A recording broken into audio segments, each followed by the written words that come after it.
5 বছরে 557 কোটি টাকা শুধু বিমান ভাড়া আর সফরের মধ্যেই খরচ হয়েছে। এটা কোনো ব্যবসায়ীর কথা নয়, এটা খোদ ভারত সরকার সংসদে স্বীকার করেছে। কিন্তু প্রশ্নটা হলো, এত টাকা খরচ করে এত দেশ ঘুরে বদলে ভারত পেল কি? পেল শুধু আমেরিকার ট্যাক্স, ট্যারিফ এবং আমেরিকার চাপ যে রাশিয়া থেকে তেল কেনা বন্ধ।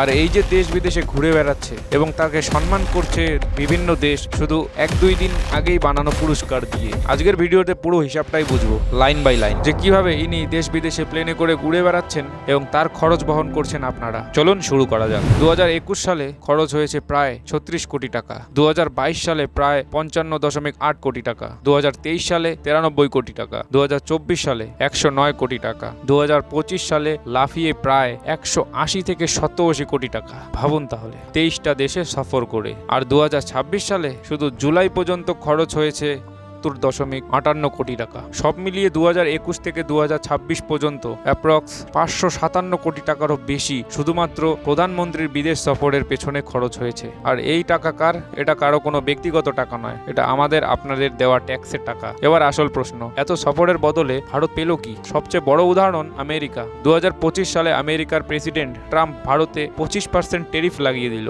সাথে আরো 25% পেনাল্টি ট্যারিফ চাপিয়ে দিলেন। মোট 50% ট্যারিফ। কারণ কি? ভারত রাশিয়া থেকে তেল কিনছে তার জন্য। মানে যার ইলেকশনের সময় প্রধানমন্ত্রী গিয়ে র্যালি করে আমেরিকাতে গিয়ে, সেই বন্ধুই তাকে এই ধরনের ট্যারিফ মেরে দিল। মানে বন্ধু দেশ হয়েও বারবার সফর করেও আমেরিকা সরাসরি বলে দিল রাশিয়া থেকে তেল নেওয়া বন্ধ করো, না হলে ট্যাক্স গুনো। শেষমেশ 2026 সালে ফেব্রুয়ারিতে মোদি ট্রাম্পের ফোন কলের পর ট্যারিফ কমে 18% এলো। কিন্তু বিনিময়ে ভারতকে প্রতিশ্রুতি দেওয়া হলো যে রাশিয়া থেকে তেল আমদানি কমানোর আর আমেরিকা থেকে জ্বালানি, প্রযুক্তি, কৃষি পণ্য মিলিয়ে $500 বিলিয়ন কেনাকাটার জন্য। The United States of America, Mr. Donald Trump. তাহলে বলুন, এটা কি স্বাধীন কূটনীতি নাকি আঙুলের ডগায় নাচানো? এবার আসি সবচেয়ে চাঞ্চল্যকর অংশে। 2026 সালে 28শে জুন সেশেলস সফরে মোদিকে দেওয়া হলো guardian of the blue Horizon নামে এক সম্মান। সেশেলস এর প্রেসিডেন্ট নিজে হাতে ট্রফি, সার্টিফিকেট তুলে দেন। কিন্তু ব্রিটিশ পত্রিকায় দ্য গার্ডিয়ানের অনুষ্ঠানে বেরিয়ে এসেছে এই পুরস্কারটা প্রতিষ্ঠা করা হয়েছিল সফরের মাত্র 3 দিন আগে। মানে মোদি ছিলেন এর প্রথম এবং একমাত্র প্রাপক। এমনকি সার্টিফিকেটে বানান ভুলও রয়েছিল, যেমন রিপাবলিক আর সেশেলস এই দুটি বানান ভুল ছিল। আর একাধিক এআই ডিটেকশন টুল বলেছিল এই সার্টিফিকেটটা সম্ভবত এআই দিয়ে বানানো। আর এটাই প্রথম নয়, এর আগেই ইসরায়েলের নেসেটের তরফে বিশেষ একটা সম্মান তৈরি করা হয় শুধু মোদির জন্য, সেখানেও তিনি একমাত্র প্রাপক। ইথিওপিয়া, টোবাগো, ত্রিনিদাদ এই দেশগুলোতেও একই প্যাটার্ন দেখা গিয়েছে। তার সফরের কয়েকদিন আগেই তাকে ট্রফি বানিয়ে দিয়ে দিচ্ছে। এবার একটু থামুন আর ভাবুন, প্রতি বছর শত শত কোটি টাকা খরচ হচ্ছে বিদেশ সফরে, অথচ দেশের ভেতরে সাধারণ মানুষ যেটা রোজ অনুভব করে, চিনির দাম,